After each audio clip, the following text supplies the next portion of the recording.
Ano pong pangalan nyo? Ramos Garcia, Taga saan po kayo? taga-Alupit, Bulacan.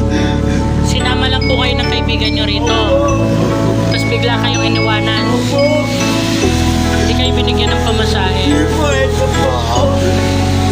Bigay na po nila. Makauwi po ba ako sa Bulacan?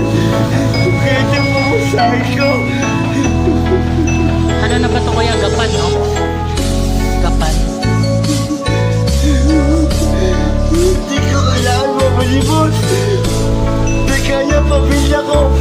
Tatay ko sumisipag yung trabaho ng Alupit. At tuwing ko kapitan ng Alupit.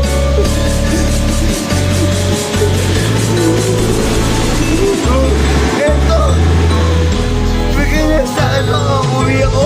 Sa palagay mo, kuya, ikaw.